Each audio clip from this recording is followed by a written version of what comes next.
Operation Sindoor தாக்குதலுக்கு பிறகு பாகிஸ்தானின் பயங்கரவாத முகத்தை உலக அரங்கில் அம்பலப்படுத்த இந்திய அரசு நாடாளுமன்ற குழுக்களை பல நாடுகளுக்கு அனுப்பியிருந்துச்சுன்னு சொல்லலாம்.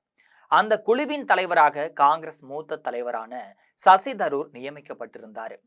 America, Panama, Guyana, Brazil, Colombia உள்ளிட்ட நாடுகள்ல அவர் மேற்கொண்ட பயணம் மத்திய அரசின் நிலைப்பாட்டை உலக நாடுகளுக்கு வலுவாக எடுத்து சென்றதாகவே பேசப்பட்டிருந்துச்சு.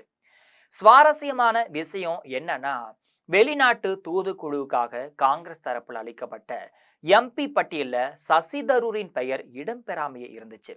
ஆனா மத்திய அரசு என்ன பண்ணிட்டாங்கன்னா, தன்னிசையாக அவரது பெயரை இணைத்து அதுவும் முக்கிய நாடுகளுக்கு செல்லும் குழுவின் தலைவராக நியமிச்சிருந்தாங்க. இதுவே காங்கிரஸ் கட்சிக்குள்ள முதல் சலசலப்பை ஏற்படுத்தி இருந்துச்சுன்னே சொல்லலாம். பயணத்தின் போது இந்தியா அமைதியை விரும்புச்சு. ஆனா எல்லையின் மறுபுறம் அதற்கு இடம் இல்லை. பயங்கரவாதிகளை கையாளுவதில் இந்தியாவின் நிலைப்பாடு மாறி உள்ளதுன்னு தரூர் பேசிய உரைகள் சமூக ஊடகங்கள்ல வைரல் ஆகியிருந்துச்சு. இத பாஜக ஆதரவாளர்கள் வெளிப்படையாக பாராட்ட காங்கிரஸ் தரப்புல அதிருப்தியும் வெடிச்சிருந்துச்சு. அந்த அதிருப்தியின் வெளிப்பாடாக தான் முன்னாள் எம்பி உதித் ராஜ் பாஜக செய்தி தொடர்பாளர்களை விஞ்சும் அளவுக்கு சசி தரூர் பிரதமர் மோடிக்கு ஆதரவா பேசுகிறார்னு கடுமையா விமர்சிச்சிருந்தாரு. உங்களை பாஜகவின் சூப்பர் ஸ்போர்ட்ஸ் பர்சனாகவோ வெளியுறவு அமைச்சராகவோ அறிவித்தாலும் ஆச்சரியம் இல்ல அப்படின்னு அவரது எக்ஸ்தல பதிவு காங்கிரஸ் உள்வட்டத்தில் பெரும் சர்ச்சையும் கிளப்பி இருந்துச்சு. இந்த நிலையில தான் இந்திய கிரிக்கெட் அணியின் பயிற்சியாளரும் முன்னாள் பாஜக எம்பியுமான கௌதம் கம்பீருடன் தரூர் எடுத்துக்கொண்ட செல்ஃபி எண்ணெய் ஊற்றியது போல இருந்துச்சு. பிரதமர் மோடிக்கு அடுத்தபடியாக இந்தியாவில் இரண்டாவது கடினமான வேலை கம்பீர் செய்கிறார் என்ற அவரது பதிவு காங்கிரஸ் தொண்டர்களின் கோபத்தை உச்சத்திற்கே கொண்டு சென்றதுன்னே சொல்லலாம். இதனை பாஜக செய்தி தொடர்பாளர் சேசாத் பூனாவாலா தன்வசமாக மாற்றிக்கொண்டாரு. பிரதமர் மோடிக்கு தான் இந்தியாவில் மிக கடினமான வேலைன்னு தரூர் ஒப்புக்கொண்டதாக அவர் கூற காங்கிரஸ் பாஜக மோதல் மேலும் தீவிரம் அடைஞ்சிச்சு.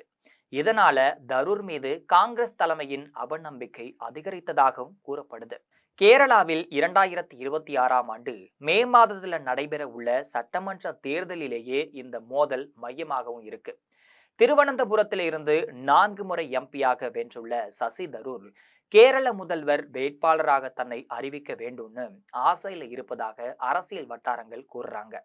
இதற்காக அவர் டெல்லியில காங்கிரஸ் தலைவர் ராகுல் காந்தியை சந்திச்ச போது தேர்தலுக்கு முன் முதல்வர் வேட்பாளரை அறிவிக்கும் வழக்கம் இல்லை என்ற தகவல் கிடைச்சிருக்கு. அந்த பதில் தரூரை கடும் ஏமாற்றத்துல ஆழ்த்தியதாகவும் சொல்லப்படுது. அதற்கேற்பதான் கொச்சியில நடந்த காங்கிரஸ் உயர்மட்ட ஆலோசனை கூட்டத்திலும் ராகுல் காந்தி பங்கேற்ற பொதுக்கூட்டத்திலும் அவர் கலந்து கொள்ளாம தவிர்த்ததாக அரசியல் வட்டாரங்கள் கிசுகிசுக்கிடுறாங்க.